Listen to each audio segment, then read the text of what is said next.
and I will say this, like 5 years from now, every aspect of every business will have an NFT component, because we've all, like, even your rewards, right? You go to Chick-fil-A and you get rewards.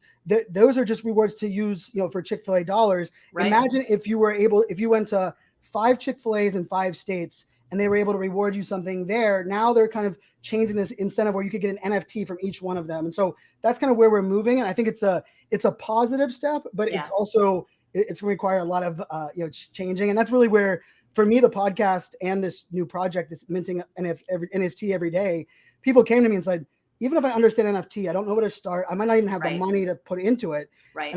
And that to me is like my North Star is connecting great people with great people. Like, I just love that. So, and I was like, well, how do I create something to allow that to kind of, and so I said, why don't I just buy an NFT every day for 365 days, which is kind of a crazy concept in the begin with, but now people can track it, right? You can act as if that's yours. You can see these trends. We can go through the whole, because things are going to dip and go up. Sure.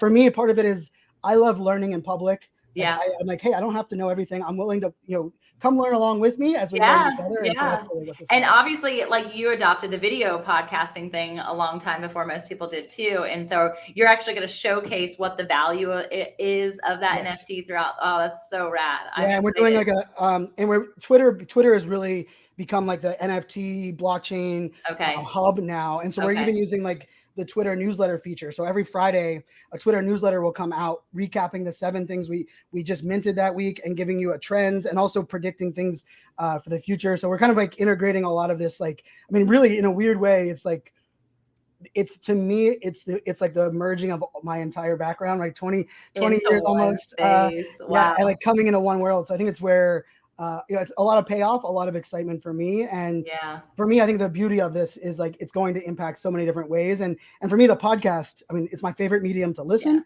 It's my favorite medium to create. So it kind of fits perfectly. Yeah, absolutely. And then thinking through your cybersecurity background, like that's like where that evolution really goes into play. It's really neat.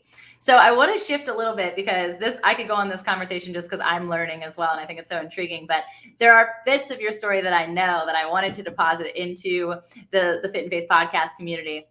So let's talk a bit about your evolution of being able to even step foot into this space very confidently. And I feel like it comes a lot from the backstory of your educational understanding. And I love that you shared at the beginning about school and being like, I was there every day. I flunked. I wasn't doing so hot, right? Yes. So talk to us about like why. What was the struggle behind that? It wasn't that you weren't smart.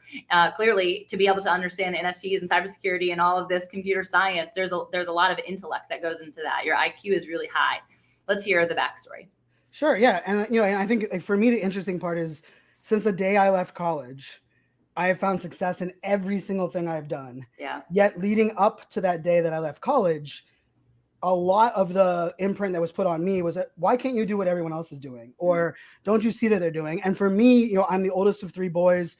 Both of my younger brothers are wicked smart. I don't believe they ever got anything other than straight A's through high school. And I was the kid that I was trying really hard. I was often labeled lazy, but not lazy from the standpoint of not willing to put in the work, but lazy in the sense of I wasn't willing to do like mundane tasks, and I become bored very easily. And I will say, like, a shout out to Kellam High School. Mr. Rubin was my guidance counselor, and he, I would argue, saved my entire trajectory, because going into my junior year in high school, I had a 1.2 GPA. I mean, wow.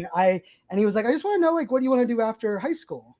I was like, well, go to college, and then I'm going to figure out. And he's like, starts laughing a little bit. He's like, you think you're going to college? And I was like, well, of course, I want to be the first, like, in my family. And he's like, Brian, you need like grades to do that. And I was like, well, I like going to class. I was like, and at that point, he kind of looped in a couple other teachers. Shout out to Mrs. Peterson as well. And brought in a couple teachers, and they said, let's put him in AP classes. Let's put him in. And I'm like, wait, I just got a D and an F in no.